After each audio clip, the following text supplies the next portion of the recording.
Buenos días. Con esta presentación damos inicio a la primera clase de matemática aplicada a la arquitectura.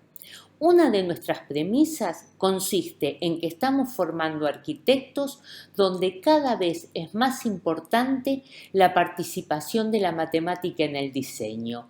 No se trata de ejercitar conceptos abstractos, si bien es indispensable el conocimiento de determinadas nociones para poder aplicarlas a la arquitectura.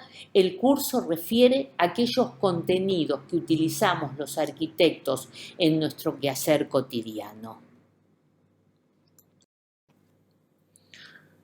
Bienvenidos entonces y comencemos a ver en la matemática una aliada del diseño y no como al mal trago que hay que pasar para poder recibirse.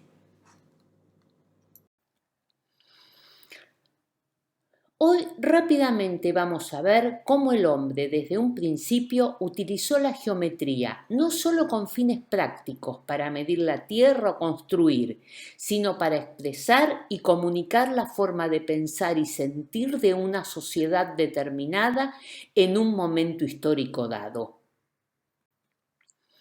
Comencemos bien atrás, antes de los griegos, pero ante todo definamos qué entendemos por cosmovisión.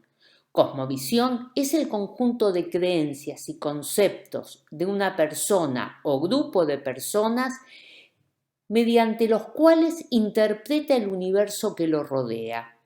Cada sociedad tiene su cosmovisión y cada uno de los integrantes de esa sociedad participa de la cosmovisión. El primer registro que se tiene de la interpretación del universo, es decir, de la cosmovisión del universo, data del siglo XV a.C. en Babilonia y está escrito en sánscrito. Veamos ahora cuáles serán las características comunes a estos pueblos supuestamente primitivos. El hombre primitivo se consideraba parte de la naturaleza y poseía una interpretación mística del universo y sus fenómenos. Por ejemplo, la lluvia era causada por el dios de las tormentas y el dios Sol salía todas las mañanas para calentar la tierra. Las creencias que poseía de la naturaleza surgían de la observación y en esa observación creía descubrir leyes, es decir, observaba el macrocosmos y formulaba leyes. Con esas leyes iba a generar en su entorno inmediato las leyes que veía en el macrocosmos. Y aquí tenemos la famosa frase que nos llega por el Evangelio, así en la tierra como en el cielo. Este hombre primitivo, para recrear su entorno inmediato, utilizaba las leyes que leía en el universo, pero contaba con muy pocas armas para hacerlo, simplemente con la escuadra y el compás. Y con ellos pudo ordenar el espacio con las proporciones que interpretaba en la naturaleza, pero utilizando medidas antropométricas, es decir, las medidas de su cuerpo. Y es así que nace la pulgada, el codo, el pie. Pero eran distintos en cada comunidad, porque generalmente estas medidas estaban dadas por las medidas del pulgar, del codo y del pie del jefe de la comunidad. El problema se presentó cuando quisieron materializar la inconmensurabilidad del universo, es decir, lo que no se puede medir. Y ahí apareció la Vesica Piscis a darle una mano. Ya vamos a ver de qué se trata esta Vesica Piscis. Hoy haremos una simple introducción de los conceptos que estudiaremos en profundo y detenidamente en sucesivas clases teóricas. Pero miremos un poco ahora ¿Cuáles son los elementos de la geometría que de una forma u otra estuvieron presentes en la historia de la arquitectura? Aquí les presento a la Vesica Pisi, de la que hablábamos recién. Es este gajo celeste. Ya veremos cómo se obtiene. Fundamentalmente sirvió para determinar los puntos cardinales, la perpendicularidad y materializar irracionales. Recordemos que los irracionales son esos números reales con infinitos decimales que no se pueden expresar como una fracción entre números enteros. Ustedes conocen el número pi como irracional, que aparece en la longitud de la circunferencia, otro irracional es la raíz cuadrada de 2 y algunos hasta conocen al número e.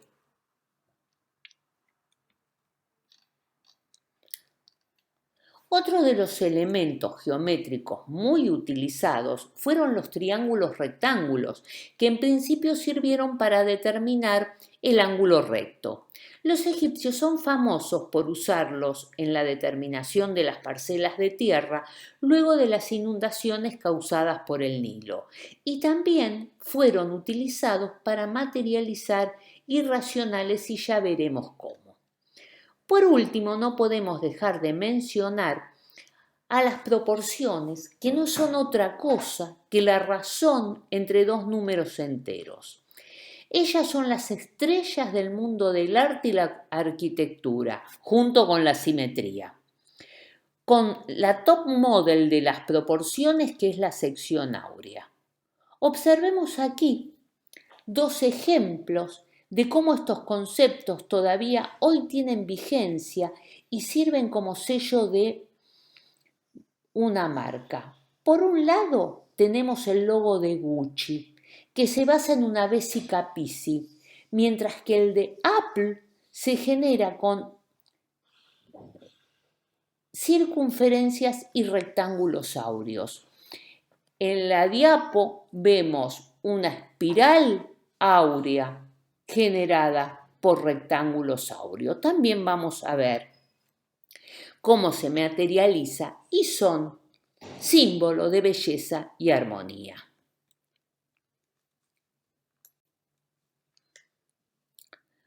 Comencemos viendo algo de la Vesica Pisi. Recordemos que es el gajo obtenido mediante dos circunferencias, pero con una característica muy particular para su construcción.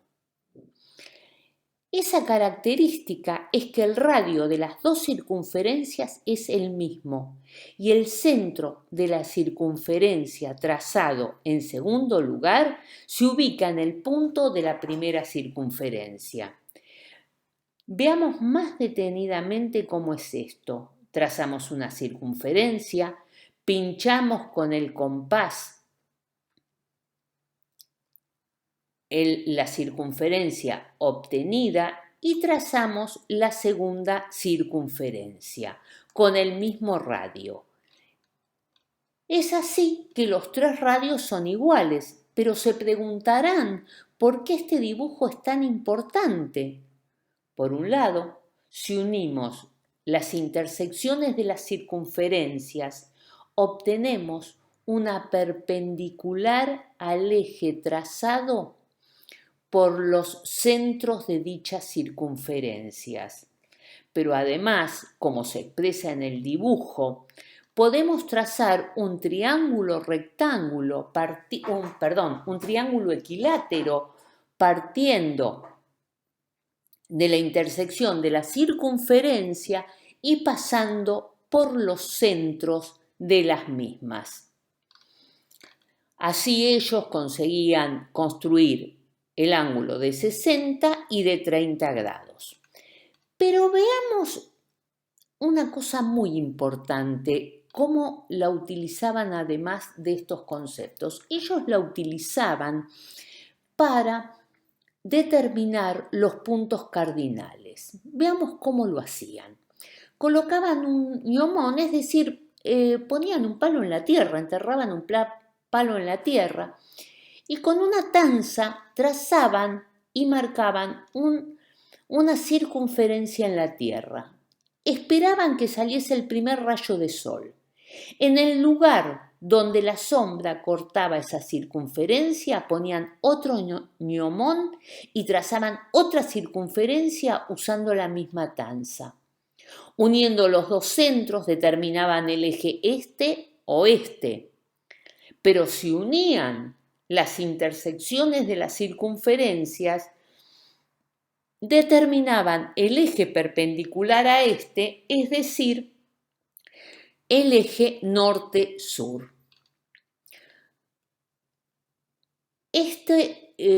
Esta forma de determinar los puntos cardinales se utilizó en toda la antigüedad, inclusive los romanos lo usaban para trazar los ejes de los que partían sus campamentos militares. Trazaban dos ejes perpendiculares, el decumano con orientación este y oeste y el cardo con orientación norte-sur. Y esto lo hacían utilizando la Vesica Piscis. Era tan importante esta figura geométrica tan simple que obtuvo distintos significados en la historia. Es así. Y el significado se correspondía con lo que era más importante para una civilización. Por ejemplo, en los pueblos primitivos, lo más importante era la fecundidad, porque podían procrearse y que no desapareciese el clan. Por eso representó la vagina, la fecundidad. Para los egipcios, el ojo de Horus no era otra cosa más que una Vesica Piscis. Pero veamos ahora qué pasó con nuestra sociedad occidental con esta Vesica Piscis. Por empezar, el símbolo que utilizaban los cristianos para identificarse en las catacumbas era el pez, alusión al milagro de Cristo de la reproducción de los peces. Pero este pez es el trazado de la Vesica Piscis. El cristianismo lo adoptó como símbolo. Tanto es así que en las catedrales góticas la encontramos de dos formas distintas. Por un lado, estaba presente en la ceremonia para ubicar la piedra fundamental de una catedral donde se iba a colocar el altar. Veamos cómo lo hacían. Para determinar el lugar del altar, o sea, de la piedra fundamental, la autoridad máxima de la comunidad religiosa, el prior y el maestro constructor, realizaban una ceremonia a la madrugada. En el lugar donde se levantaría el altar, clavaban un gnomón y trazaban una circunferencia. Con la salida del primer rayo del sol, trazaban una Vesica Piscis. De esta manera, la catedral quedaría orientada hacia el este, representante de la Nueva Jerusalén, mirando la luz divina de Cristo. La otra forma en que encontramos la Vesica Piscis en la catedral gótica es en la almendra, que alberga la imagen de santos y vírgenes y no es otra cosa más que nuestra Vesica Piscis. Si nos adelantamos en la historia y miramos un poco la Europa barroca, nos encontramos con que Bernini en 1656 construyó su columnata de San Pedro por pedido del Papa Alejandro VII con una elipse.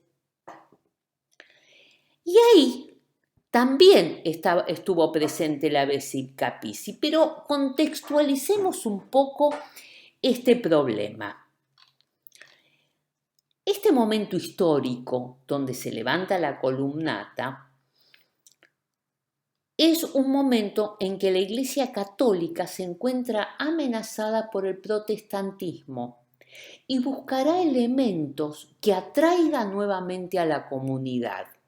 Ya en 1585 el Papa Sixto V inició las obras para la transformación urbana de Roma mediante el trazado de grandes avenidas que unían los principales edificios religiosos.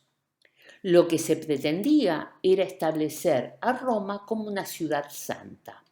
A la vera de estas avenidas se levantaban ricas iglesias con mucho mármol y oro, ornamentadas que atacaban principalmente los sentidos.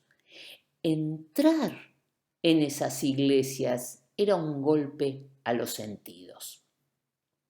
Pero estas iglesias no eran otra cosa más que las casas de Dios. Y como la casa de Dios es la casa del pueblo, cada peregrino hacía suya esa riqueza. Ya no solo era rica la institución, sino que esa riqueza le pertenecía al pueblo. Si a esto le añadimos que, según la teoría, no importan los padecimientos de la tierra, pues la recompensa vendrá en el reino de los cielos, el sentimiento de pertenencia se acrecienta y la comunidad se vuelve a acercar a la institución. Este razonamiento era suficiente para convencer al pueblo, pero ¿cómo se hace para convencer a la intelectualidad? Pero veamos cómo. Hasta el Renacimiento, el círculo era la figura perfecta, con un único centro inamovible que representaba lo divino, lo estático, lo que nunca se mueve. Pero ¿qué ocurre? En esta época se está acusando a la Iglesia de que es una institución estática que no se adapta a los tiempos. ¿Qué hace Bernini? Bernini, para demostrar que la Iglesia cambia con los tiempos, ya no va a usar el círculo, sino que va a trazar su columnata basándose en una elipse que en vez de un único centro tiene dos focos y visualmente es cambiante según nos movamos sobre ella. Esta elipse, por un lado, significaba el abrazo de la Iglesia a la humanidad, pero por otra parte, la elipse con sus dos centros ya no es estática como la circunferencia. Con esto va a demostrar el cambio de la Iglesia. Pero el tema es que para trazar esa elipse, Bernini se basó en la Vesica Piscis, es decir, en el fondo de todo cambio de la Iglesia sigue estando Cristo. Bueno, cambiemos de tema. Ahora veamos otro de esos elementos que aparecen a lo largo de la historia de la arquitectura. Las proporciones, que son las proporciones. Para los griegos las proporciones eran símbolo de armonía, belleza y establecen su canon de belleza en base a las proporciones. Recordemos que para los griegos el número era sagrado. En ese modelo de belleza, la medida del alto de la cabeza entra 7 veces en el alto del cuerpo humano. Todavía hoy en los cómics se sigue usando esta proporción, pero en los héroes se usan la altura de 8 cabezas y para las mujeres usan 6 cabezas. Vitruvio, ingeniero y tratadista del siglo I a.C., siguió vinculando la belleza con las proporciones y la simetría al mejor estilo griego. Y Leonardo da Vinci, 15 siglos después, basándose en los escritos de Vitruvio, dibujará al hombre con las proporciones dictadas por Vitruvio, pero esta vez lo hará inscripto en una circunferencia y un cuadrado para indicar que este hombre es el centro del universo, al mejor estilo del Renacimiento. Hace un rato dijimos que la top model de las proporciones es la proporción áurea, pero ¿qué es eso? Ya la vamos a estudiar con detenimiento y matemáticamente, pero ahora, en sencillito, digamos que dos segmentos cumplen con la proporción áurea. Si la división de sus medidas da como resultado el número de oro, que es un irracional. ¿Y cuál es ese número? Es el número 1,618 e infinitos decimales más. Entonces, cuando dividiendo las medidas de dos segmentos nos aproximamos a 1,618, así nomás, decimos que esos dos segmentos están en proporción áurea, en divina proporción. El término divina proporción también se lo debemos a Leonardo da Vinci. La importancia de este número es que se vinculó históricamente con la belleza y se aplicó en el arte y la arquitectura, pues se vinculó el número de oro con las relaciones que aparecían en la naturaleza. Por ejemplo, si tomamos la medida de un brazo desde el codo hasta la muñeca y lo dividimos por la medida de la mano, obtendremos aproximadamente el número de oro. Lo mismo ocurre con la medida de los insectos o las flores.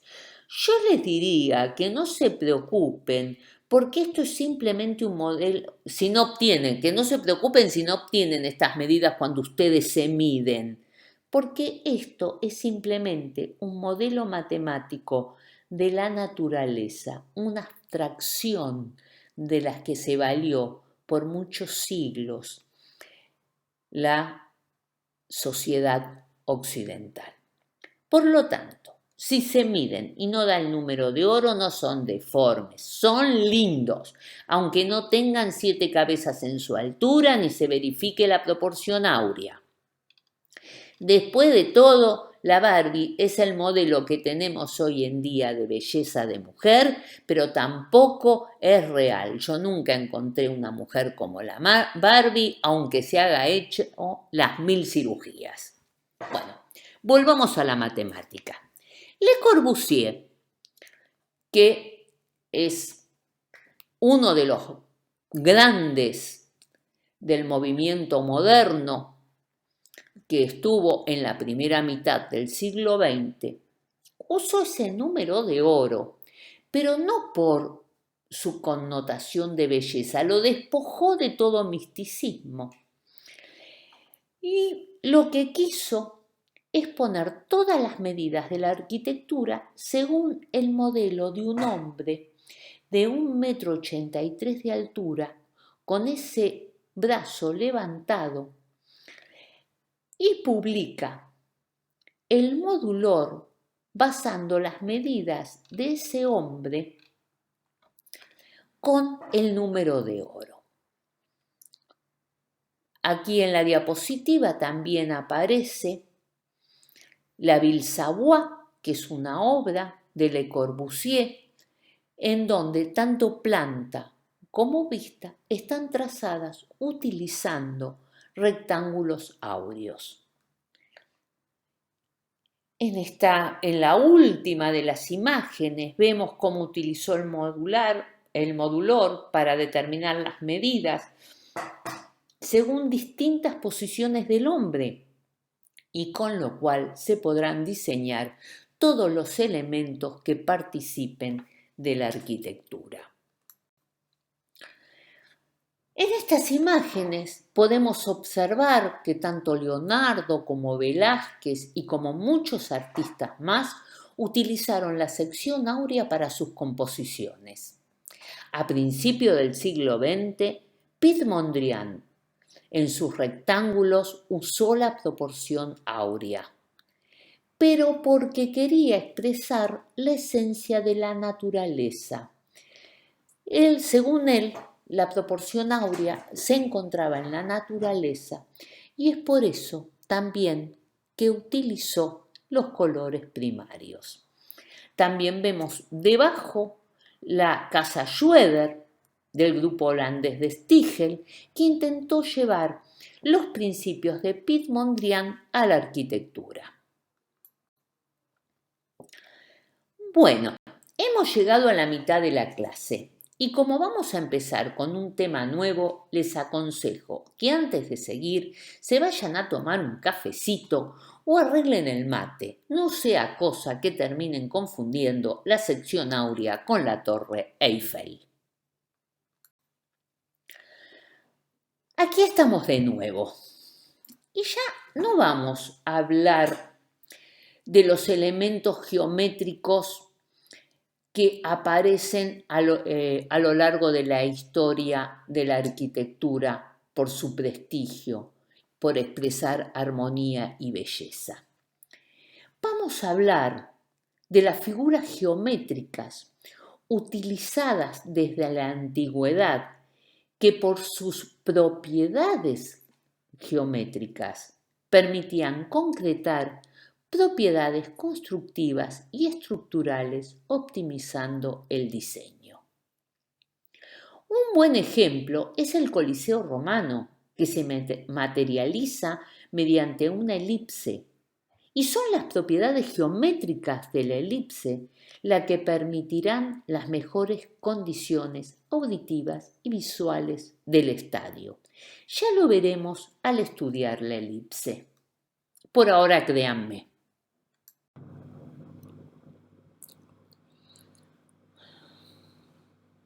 Un caso paradigmático es el Panteón de Agripa. Son varias las características que tiene para hacerlo. Por un lado, representa la cosmovisión del pueblo romano. Por otro, marcó un alto grado de tecnología no superada por muchos siglos.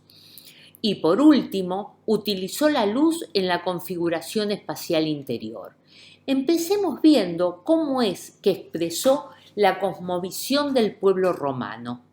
Los griegos, hasta el momento, constituían un templo para cada dios. En cambio, los romanos, pueblo conquistador por excelencia, respetaba a los dioses y el idioma de los pueblos que conquistaban. Precisamente el panteón va a representar la morada de todos los dioses, al mismo tiempo que la tecnología empleada para construirlo comunicará la superioridad del imperio sobre los pueblos conquistados.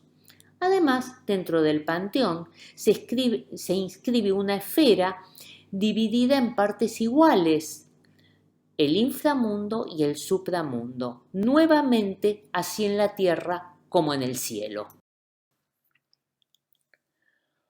Constructivamente tenemos un tambor cilíndrico con paredes de 7 metros de espesor que soportaban una cúpula con presión de más de 43 metros de diámetro y sin apoyo intermedio. Ustedes piensen que en sus casas, con mucha suerte, ponen columnas cada 4 o 5 metros.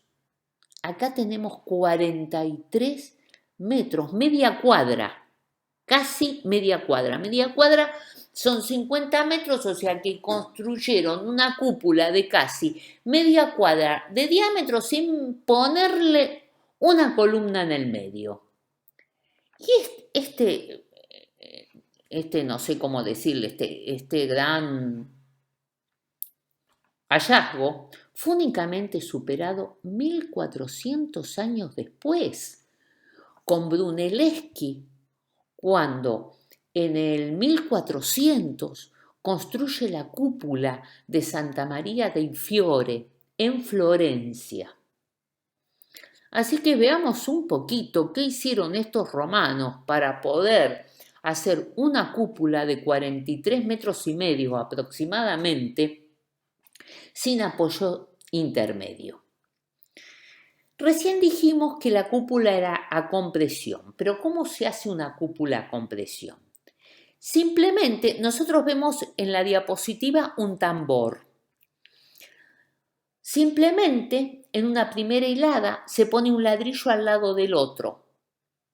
Al colocar el último ladrillo, va a presionar, va a comprimir a todos los ladrillos que están en esa hilada y va a hacer que no se caigan, porque empieza a ejercer fuerza para un lado y para el otro. En la próxima hilada se repite el procedimiento, pero adelantando los ladrillos respecto de la hilada anterior. Así voy obteniendo circunferencias de ladrillos cada vez más chicas. A medida que la cúpula crece en altura, se necesitan menos ladrillos para poder ir cerrando la cúpula y la superficie de ese círculo, de esa circunferencia hecha por ladrillos, es cada vez menor. Ahora recordemos que la tensión, acuérdense un poquito de física del secundario.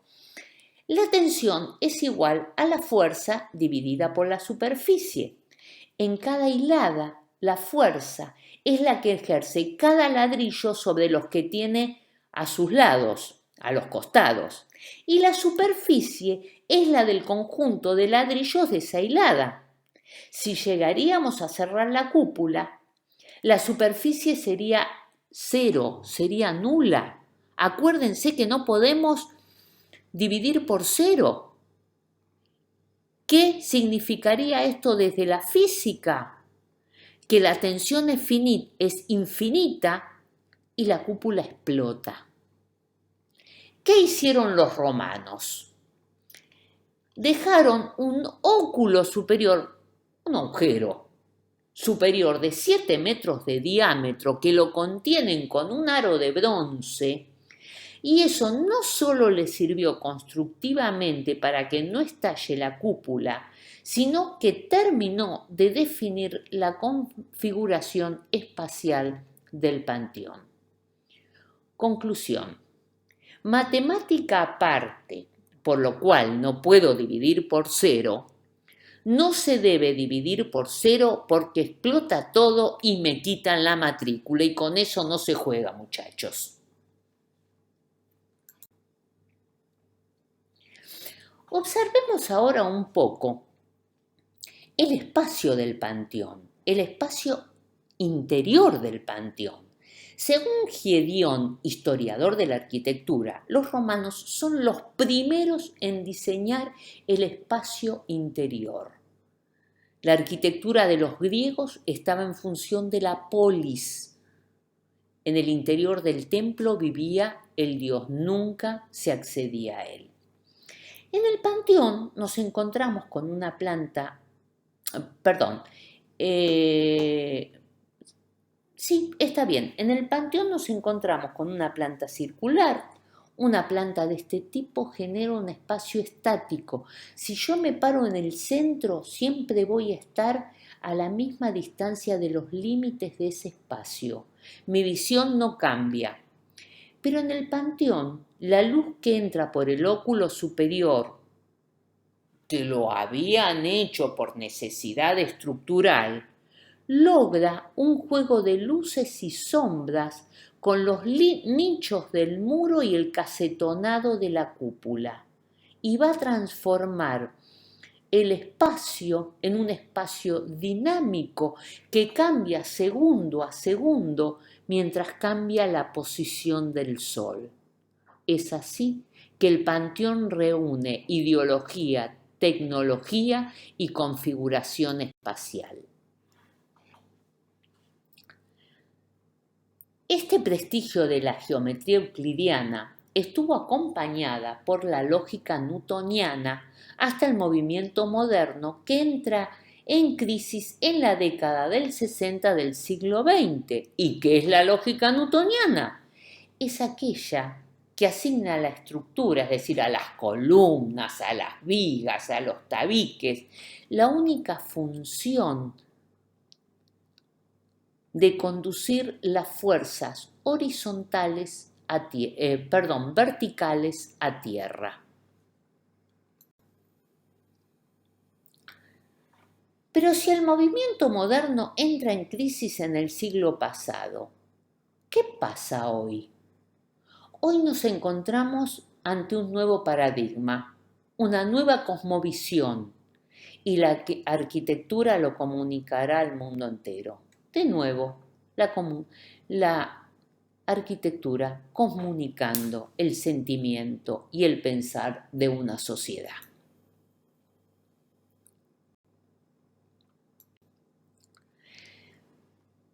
Hemos pasado de las tipologías del siglo pasado, acá vemos una torre,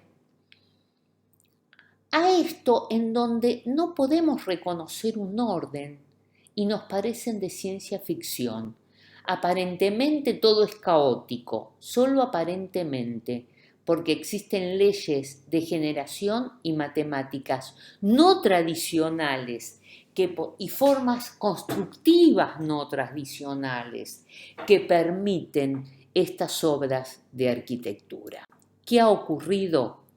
Ha ocurrido que la matemática ya no es una herramienta de concreción y ordenadora del diseño, es la informática la herramienta y la matemática será parte del diseño y buscará la optimización con la inclusión de variables de la realidad tales como el medio ambiente. De todas maneras, seguimos utilizando símbolos matemáticos con prestigio intelectual, resignificándolos por supuesto. Esta iglesia, el Cristo de la Luz, en California, es del 2008 y está realizada con la más alta tecnología, pero nos remite a la Vesica Piscis. Pero no nos preocupemos por las obras del paradigma de la complejidad. Primero trataremos de entender cómo la arquitectura lo usó a Euclides y a Pitágoras. Muchas gracias por llegar al final. Nos vemos en el próximo video.